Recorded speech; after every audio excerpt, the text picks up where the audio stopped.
Takulandirani ku AMTV Malawi kuchimake kwa nkhani zenizeni. Ngati nkhani imeneyo kuno kulibe, dziwani kuti nkhani imeneyo ndi yabodza. Literally naked tingokwikirani gravel madusa. Komanso ngakhale phungu amene kuti amakhala ndiko Source Fund akanatha kuwauza DC kuti DC ko Source Fund yanga chaka chino ningofuna kuti mungoyika gravel onse kuti anthu akakhale ndi access road. Kuchokera pa chifukwa chake kuno manachesa makhala wola. Komanso sewu akanatha kungolumikiza ukafika kumwanza uko kuti ukafike pa mwanza tano timati pa Shire pamene paja ukangofika pamene paja kuti anthu akuno nawo zipindula nawo thukuta lawo limene amalima manachesi yawo koma ngati amazera momuja mpake kuti manachesi ayina kukhawola ndiye muyembekezere dalisoka bambe kuti manachesi amenewo kuno kuti ena kukhala ndi factory yopanga juice majuice onse amene kwamwa ma orange juice machani amene makondaji tizipangira kuno tikateronso ena ziti ine sana pange juice wanga ndifa ndikagulise pakhale access road yokafika kuzalewa kuja kuti anthu aziona kuti zili bwanji uwuse wokha ngakhale Felix Njawala atha kukonza sizitengeranso kuti kapena boma chanchani koma kuti nthawi zina ngati usamaganize bwino kuti manguganiza za iwe wekha ndikumapanga anthu abwala ndikumanya chizungu chikulu ndikhulupira chizungu chikulu chamachitenga mu mabampu ali umuwa ndiye kuti maonda yankhula chizungu chomveka mayankhula chizungu chikulu ndana amene akuyankhula chizungu amene mankhula chizungu chikulu chokuti malamo chizikhala chopepuka anthu azimva ndikumakonza misewu asingi zikanachitika ndamwa kufunsa panona kuti kodi kunoko Malawi munomo Mwanzayi anayamba liti chifanga kuti Mwanza anayamba kalekale ndikakhalira aphungu akhalako zaka ziwiri zitatu follow the first thing of this thing anane kukonza samene so na atapempha Malawi anzathu akuno kumwanza tizisankha anthu oti pasachitukuko osamangosankha chizolowezi osamangosankha poti munthu amani mwesa mowa kumwamo wangakhala uduse muse umu sungaduse papeta chocho samano ndizo kuti ukachose mano chifukwa wina kumwesa mowa kumamuuza kuti moyo wako ukakhale nawo koma ine ndikufuna nsewu akazanga kamapita kumaza zona kuti apanga bwanji ndikapanga kuti nenda ndalima mbatata zanga nzipita na kutsika popanda futo muse muti anthu agwa ndi njinga umu amene paliyena anyamula mbatata zawo njinga kubwera pamwamba pa iyo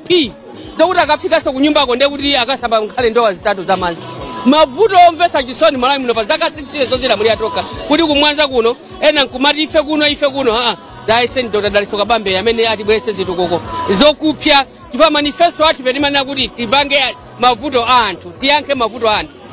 ndiye tabwerabe kuno poti Yuda anateroka ndi Yuda 135 kuti ngakhale akudziwa kuti kuli zisankho ngakhale akudziwa kuti kuli Dr. Dalisoka Bambe tabauza kukumbutsa kuti mavuto amatha kukumbusani nthawi zonse koma ife tayenda timapazi kuzakukumbusani komanso kuzakuwuzani nayo kuti inuyo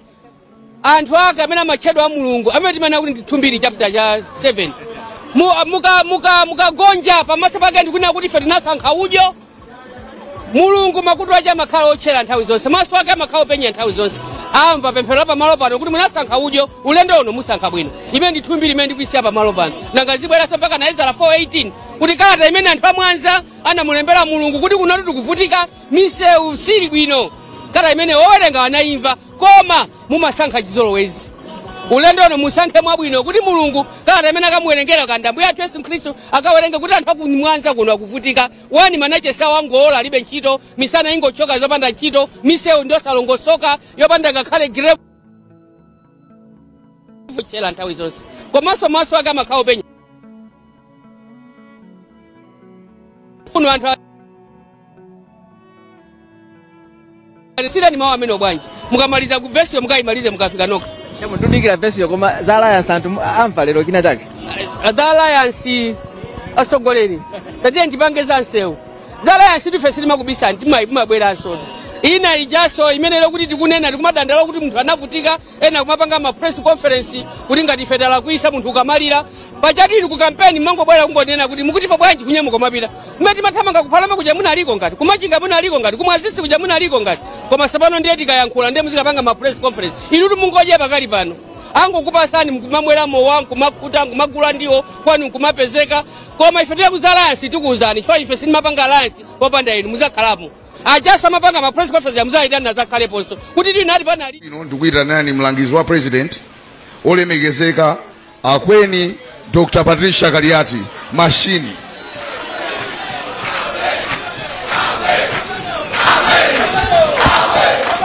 zikomo kwambiri chibagira mwamba UTM Sogolo latu Sogolatu Dr. Daliso Kabambe pa 16 September pano. Felix Njawala ndi mayo kansala onse pa 16 September pano. Inundine pa 16 September pano. Etwe Sogolatu labwino lowala lafika ndi Dr. Daliso Kabambe kuno kumwanza. Tukunyadira Your Excellency ulemu wanu komanso olemekezeka Honorable Njawala ulemu wanu ndi abe anu ulemu wanu olemekezeka Director Youth National Director Operations agogo athu olemekezeka takunyadirani kuti mwatilandira kumwanza kuno Director Youth Deputy Director Region komanso Youth komanso Director Amayi atate ndi amayi anyamata ndasungwana moni nonse. Ifeyo takondwera kwambiri kuti mwalandira president kuno. Chimene ndingakupempheni ne pano lero ndi siku la Mulungu. Ena tinali dzulo kuchalichi, ena tapita lero. Ndiye tikukumbuseni kuti Yuda 1 verse yaka 5. Akuti pitani mukakumbusa anthu anga ngakhala kudziwa kale kuti chipani cha UTM chokhacho chimene sinalowe boma. Ndi chokhacho anthu sakuchiziwa ntchito zake. Dr. Daliso Kabambe ndiye khayo amene ntchito yake anthu sakuiziwa. Ena akanakhala foja tamuja kale tikumuza kuti asana kwanire magadi, uyu sana mpange bwino, uyu sana mpange bwino, iyi sana. Koma chokhacho chipani cha UTM mosogozedwa ndiye president athu Dr. Daliso Kabambe amene angatukule dziko la Malawi kukuchotsani inu pa mavuto kukakhala pena. Akuti ife tibwere tikukumbuseni ngakhale mukuziwa kale kwa musamapangire chizolowezi zokuti anthu akafika pa nsonkhano ndikumavina atatenga ambuye mtengeni mwamuonatu Honorable Njawala tayimirira yo Honorable Njawala tayimirira Honorable Njawala MP wanu wanyunyu mwamuona amene amayankhula muja mavina amanena chizungu chachikulu amanena zosamveka bwino wanena mwandondomeko ndipo nyamata uyu ngakhala kanakhaona kuti anthu mamuona kuti mamuna ali kandikwatirayo ndizidya ndiwo mamuonera kuchibwezi.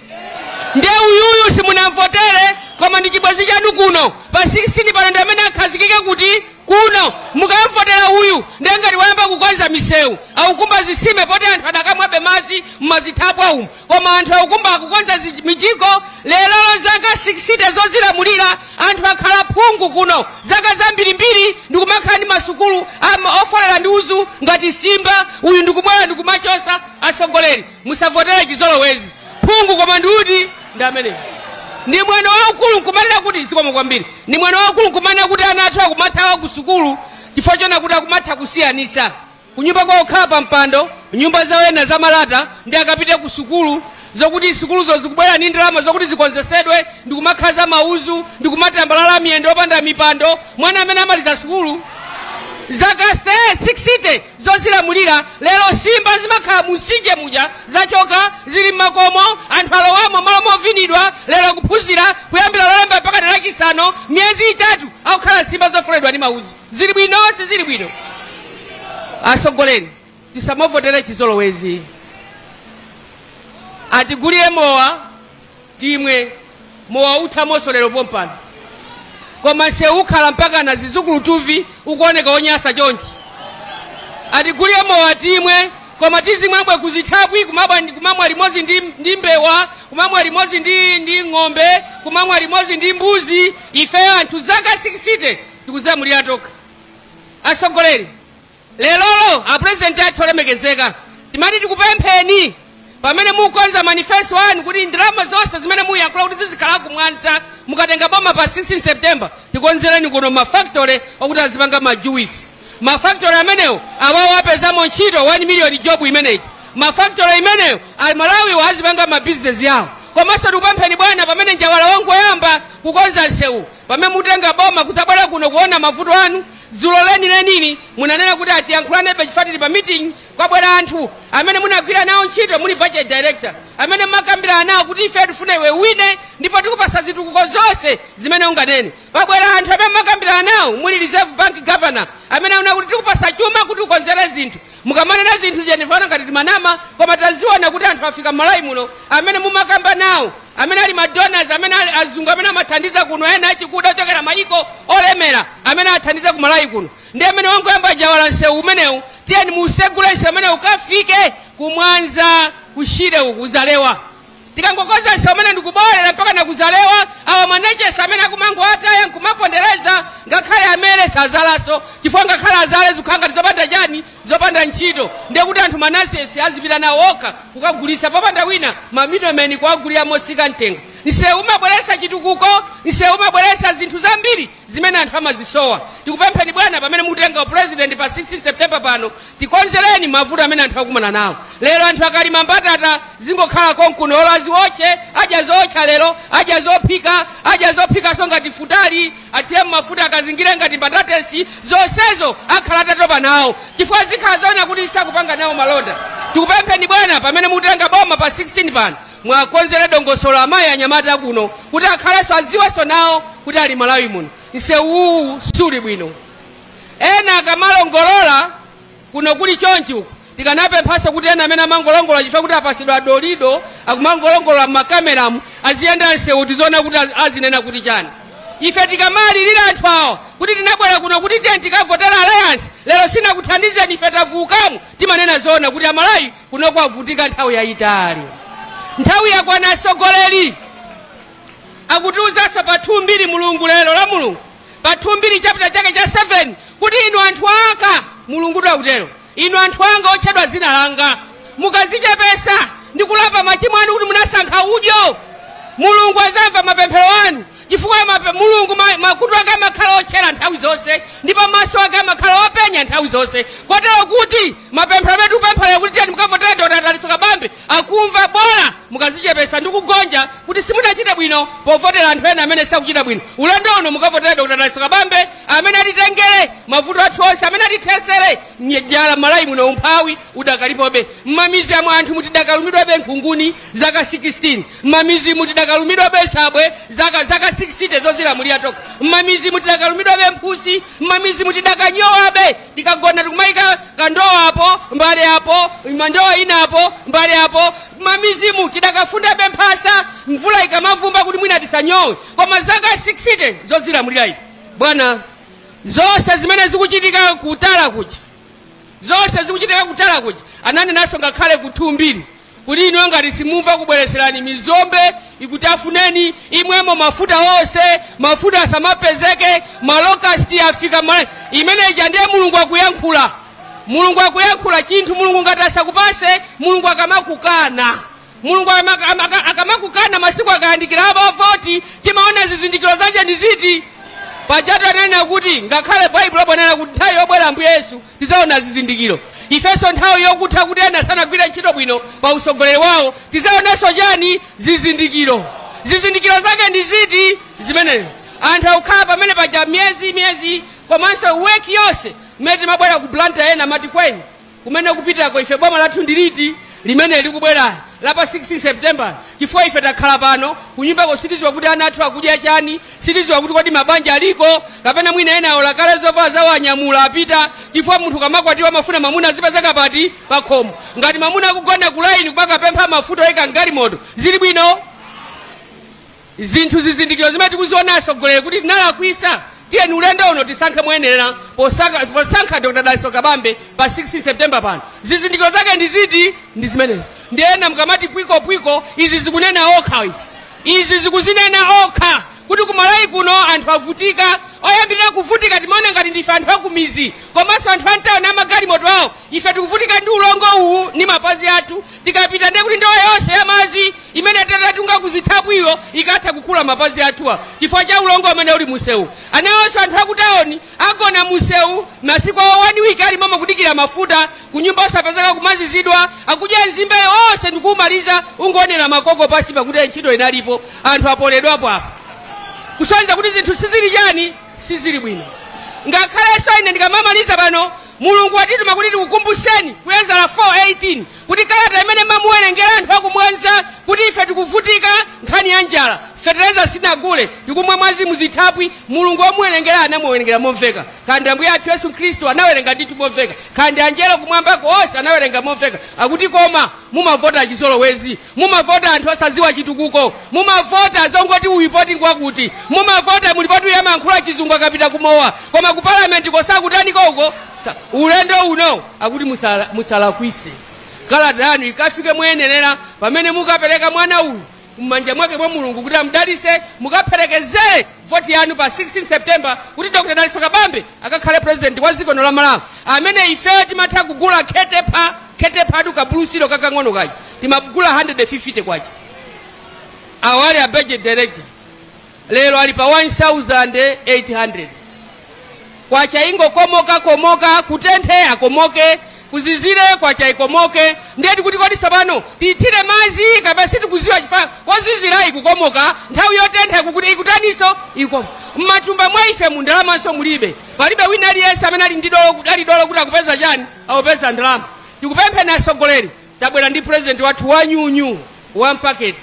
ena akamabwera kuti mundiyese ine mwauze kuti munalipo tikukuziwani akati mundiyese ine mwauze kuti ndiye jerejere mafuta wali apawa akati ndiyese ni kuti ife tasankha kale ndipo Mulungu watiuza unena kuti ife anthu ochedwa anthu ake ife tikazichepesa tukasankha Dr. Daliso Kabambe Mulungu azatimvera mapemphero athu ndipo chakudya tizadya mmene manenera komanso mazi azipezeka magesi azipezeka misewu ikhalanso yochita bwino kwambiri ndalama matumba mwathu izipezeka ndipo ndalama ikhalanso yamphamvu zinthu zikhala zosika mtengo chimanga chenicheni chimene ife timadya sichinali choyenera kuti chizikadula zofuna kudula zinali makaloni kazidula china buledi koma nsima yokudya kuti machema mama masana mazulo mamandu kudyaso phala zimene zizi wala udwale ka matenda mtundu wanje amati tapaseni phala ochokera kuchimanga mafuta amene waachimanga sakata zikhala odula mtengo ndiye chimanga kuti chisike mtengo anyamata ake ndi ati ndi amene Your Excellency ifeyo tikuperekezani mukachose chimwala chimene chikuti chingira ife kuti tisamasuke tisatukuke tisakhale ndi chuma tizigona opanda chichonse kumangoziponya ngati njinga opanda kutema kena kalikonse chifukwa choti chakudyacho tilibe ife we are going to escort you on 16 September kuti mukachose chimwala ichi amalawi akhalo zidali apa yokha ndi mawu amenewa ndikupempha na Malawi abambo ndi amayi anyamata ndi asungwana ndikuyitanireni a president athu aziko la Malawi kuyambira pa 16 September mwina musale ndinu koma ife tonse maboma onse 29 tagwirizana kuti president wathu wapa 16 kuyambira pa 16 September ndi Dr. Daliso Kabambe chifukwa zakhala tikugula fertilizer osika mtengo kudzera kwa president wapa 16 September amene akubwerayi olemekezeka Dr. Daliso Kabambe. Osayiwala kupanga subscribe ku channel ya AMTV Malawi.